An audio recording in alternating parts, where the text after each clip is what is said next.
This gentleman is called Dirk Dens from the company called Govecs. And they make funny, nice little vehicles. Exactly. This one is the one I'm... The green. Okay, very good.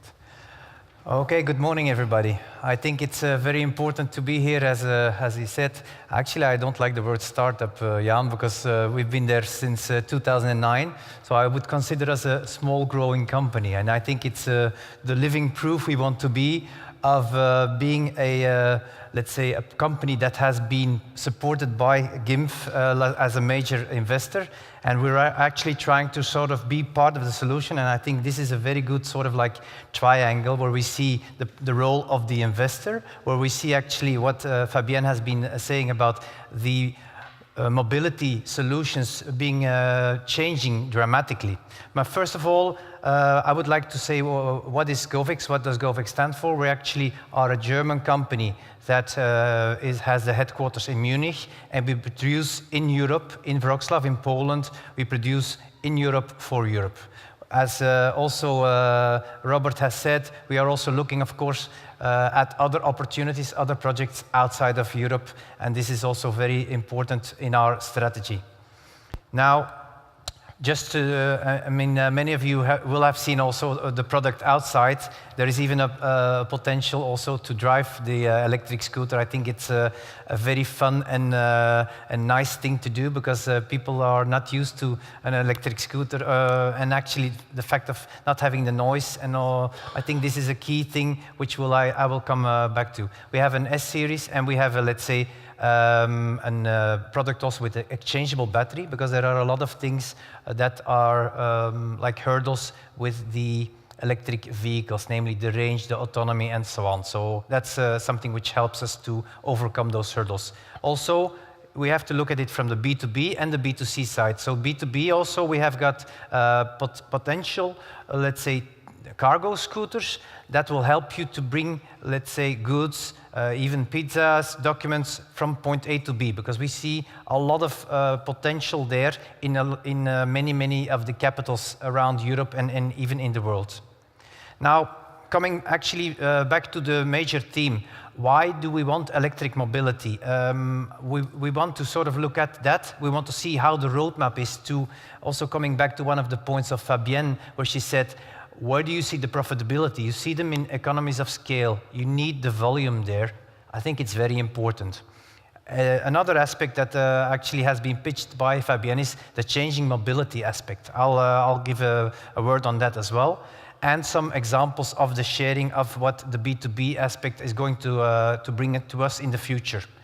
Leasing concepts that are really not, as Fabienne said, it's not like the small players that will change the, let's say, the future of the mobility, but it will be the bigger ones. And also the need for support. I think I heard this morning the fact that, let's say, we shouldn't count on the governments, but there should be initiatives. There should be things that are helping us to move to the next level. Now, why? Why do we want electric mobility? There are a few I mean, if you know that the city centers are being clogged up more and more, and I remember that, for example, some city centers are being completely blocked for gas vehicles, like, for example, Nice, or you get like taxes, like in Oslo, like in London. So there is a lot of aspects that are making us move into a sort of electric mobility to actually get into the city centers. Just another example, I lived 2 years in London.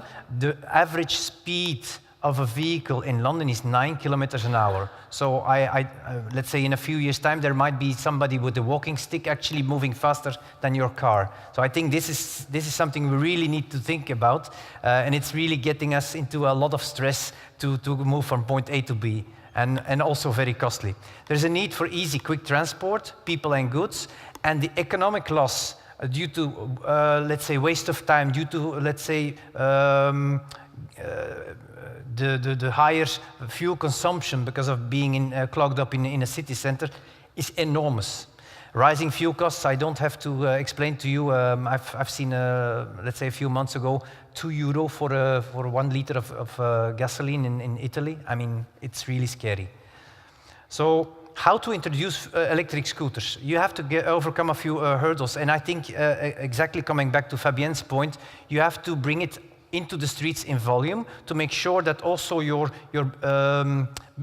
normal customer, your retail customer, is getting acquainted with this, because it's sometimes difficult because the scooters are a little bit more expensive than the normal scooters. So you actually have to convince people via TCO. A TCO is a total cost of ownership. Putting all those parameters together actually gives you, at the end of the, let's say, at the bottom line, you will see your cost per kilometer, your euro cent per kilometer, and then it makes sense. But that is easier to convince a fleet, a big fleet, than the individual retail customer. So it needs to get into the, let's say, the mindset of people. We need to use the upcoming sharing schemes also to make people get involved, try it out, and I think that's something which is really, really interesting. Changing mobility concepts, and I think it's a very valid point. I've been talking to fleet management companies and leasing companies. They're changing their let's say, ideas of mobility dramatically. They're now thinking about offering one card, one, let's say, mobility card, which actually encompasses everything. That means it could be taxi vouchers, it could be a train ticket, it could be a car, it could be a bicycle, electric scooter. So you actually are buying mobility. Not anymore like before, it's not my car. I just want a car and that's it. Via the B2C, we need to create awareness, and actually creating it via getting into touch with leasing companies, getting a financing scheme, sharing concepts, which will help also to overcome this hurdle of the mindset of, oh, why would I actually buy a electric scooter? The price is too high, and especially in Europe with the crisis, you need to find creative ways of getting around that. On the sharing schemes, I would like to give you an example of what the future could look like, and if we could see the film in the next one, it's actually also a way of the sharing also scooters and using also the innovative software to make sure that you actually get a lot of the e-connectivity into this scheme.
It's pretty cool. So I think it's something which we will see in the next few months even coming.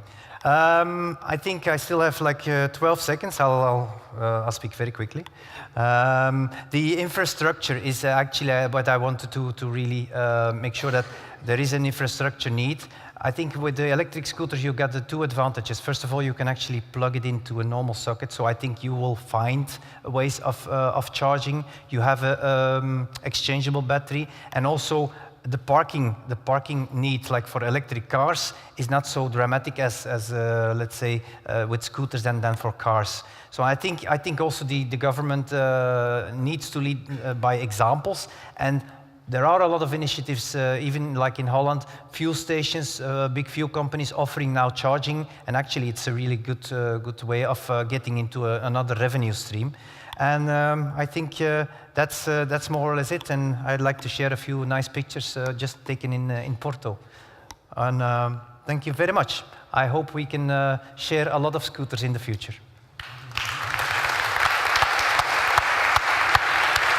Thank you, Jan. Thank you very much. Thank you well.